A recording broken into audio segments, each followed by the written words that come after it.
Good afternoon. Here's my recording on the grieving process notes. So, if you want to look at those, you can go to today's class. Today's class is talking about the grieving process, right?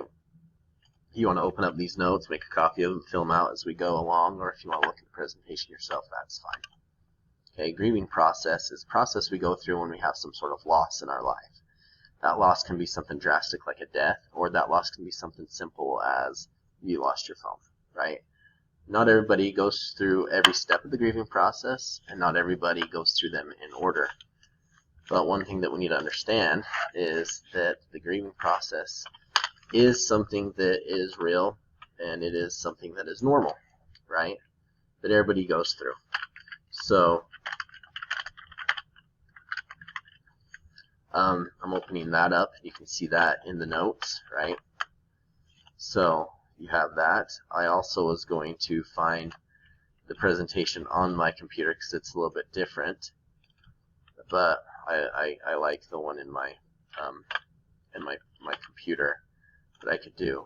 I'm glad that everybody is doing well. I've noticed that a lot of you are working on your assignments on Canvas. Everything is on Canvas, and I just want you to know that, I hope that we can get back soon to school and, I guess back to some sense of normal. But I'm here at the school missing everybody, right? So yeah, you open that up in Canvas, and it will open up the PowerPoint. One of the biggest reasons people go through the grieving process is some kind of death in the family. And so a lot of people fear death because, it's actually the second leading cause of death in America today. First leading, well, no, sorry. It's the second leading, or second biggest fear in America today is death. First one is public speaking. So I just wanted to show you this one. This is one that I usually show in class. So I have two examples on this. And so I just, gosh dang it, I wanted to show this, but it's going to go on my other screen. So I'm going to move the screen, Cast-O-Matic. That's what I'm doing, right? You guys are going to watch it over here, right? Okay. So the grieving process. I'm just going to show you this. This is a friend of mine that died. We were really close to each other, and he had 6 kids. I had 6 kids. Anyways, he got brain cancer. And it's a big long story, but I went to his funeral. My wife got me to go, and it's in Arizona. And we stopped off at my sister-in-law's house that lives in Las Vegas to talk to her and to drop off one of our kids there for her to watch. She said she was sorry and that she's coming up to Utah. Well, that same sister-in-law that we stayed at in Las Vegas, her friend died the next weekend. And her friend Emily had postpartum depression. We just talked about depression in the other video. Basically, postpartum depression is that, women's hormones are in cycles. They go up and down with their period every month. When a lady becomes pregnant, her hormone levels stay at a certain way, and they also fluctuate with the pregnancy. And so what happens is after a girl or woman has a baby, their hormone levels take a while sometimes to go back to normal. Sometimes they don't. So they'll suffer postpartum, or post means after, partum means party, delivery. They'll suffer from depression. Many women suffer from postpartum depression. A lot of you probably know people like that. And you should be aware of postpartum depression because it happens to probably most every single woman that has a baby will experience some sort of postpartum depression. And so now the nurses and doctors are asking questions. Well, this Emily suffered from postpartum depression. And she was just having panic attacks, and she got on medication, but then she stopped taking her medication because she thought she was doing okay. And anyway, she was having a panic attack, and she wandered in front of traffic and got hit and died. And so it's kind of a tragic accident, but the point that I wanted to make is that, I had a friend die. My sister-in-law had a friend die. I can't tell her. I know exactly how you feel because we had different relationships. So that's something to understand, that even though you might go through the same process or have the same kind of loss, Everybody's grieving is individual, and everybody's grieving takes different timetables, right? And so we all fear death, and why is because we can't go visit death and come back, right? A lot of people fear death for different reasons. So you've all probably had a grandma, grandpa die, or someone die in your life, and this is a grieving process that you would go through. Some of you have a different loss. Some of you have a loss of a relationship, maybe loss of a friend or a divorce or something like that. And you probably would go through some of these stages with your grieving process.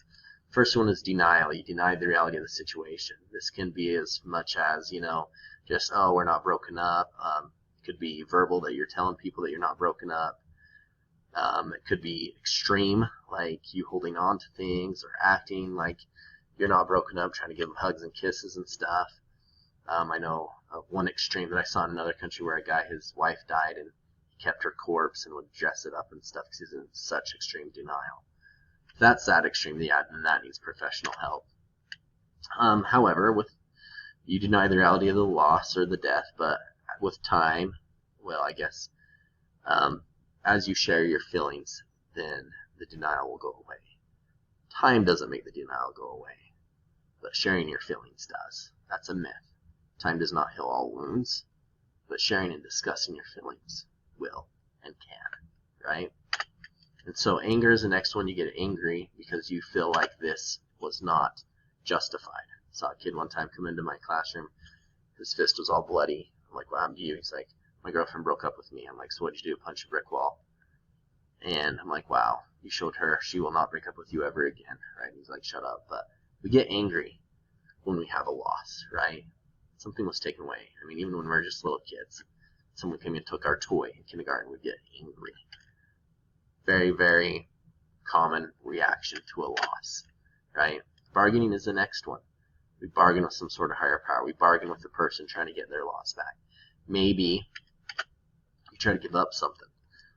Some people will be like, oh, I'll give up. I'll quit, looking at my friend or hanging out with my friends and stuff to get you back. Some people bargain with their boyfriend or girlfriend's parent, trying to convince them, or their friends. Guilt. You feel guilty because now you're like, oh, it's my fault. In reality, it's not your fault. Well, maybe in a relationship. But, you feel guilty because of the things you did or did not do. And we're all human. We're not perfect. We all make mistakes. And sometimes we forget that when we are looking at other people and judging them. But we all make stupid decisions, right? So depression is the next one. Again, you're usually within the normal right here. But when you get outside of the normal, that's when we need to figure something out, talk to professional help. People become lonely because they don't want to branch out. And so sometimes you got to pull people out of their loneliness and talk to them. The more you're able to reach out and talk about it, the more your brain's able to process it and put it into words and get those feelings out. Just kind of like when you're sick and you throw up. I don't know, that's a bad analogy, but same thing. You get in your mind and your thoughts out, right? And then you have acceptance. Acceptance does not mean happiness. It just means that you're dealing with the reality that you have. And your reality may be different than someone else's, right? My reality with my friend was different than the reality of my sister-in-law with her friend. And with your breakups, your reality is probably different than the boyfriend or girlfriend's. And just because they're going on a date or they're going to this dance doesn't mean that they're happy, but maybe their reality is different than your reality right now, right? And then hope is at the end, and eventually, you remember, it will be less painful, but you'll still remember it, but you'll be able to look to the future and learn from the past. So ways that you can cope with a loss in a healthy way. Some people deal with it in an unhealthy way, going to drugs or being angry or starting fights and stuff. But discuss feelings. I think that's the biggest one. Discuss feelings. Maintain hope. Understand that this is going to get better as long as you if you start working on it and things like that. If your religious convictions are important, you can talk to a member of your clergy. They might help you with a higher level of thinking, right? Support groups, that's just talking to someone about it. You don't have to go out and actually join a support group and take care of yourself. Ways to help someone. Oh, and this thing, be patient with yourself. It takes time, right? It takes time to heal. Some days will be better than others. And then the last one, how to help someone. Again, listen, listen, listen. talk to them, be honest and open, use the appropriate conversational tone of voice. Don't be like, oh, are you not over him? He's such a jerk, or she's such a jerk. Just make sure that you're calm and collective and that you're nice. And that you listen, listen, listen. And avoid using the phrase, I know just how you feel, because you don't. Everybody's reality is different. Everybody deals with grieving differently, right? And if you don't know how to listen, I mean, most people know how to listen, but put your phone away, sit and talk. Things that you can say are, oh man, that's rough. You know, I'm sorry you had to go through this. And switch up what you say. Don't say the same thing over and over. Oh, I'm sorry, I'm sorry, I'm sorry. Why are you sorry, you know? Say, you know, oh, that's rough. I'm so sorry. Is there anything that I can do? Oh, geez, you know, it's, you know, what do you mean by that?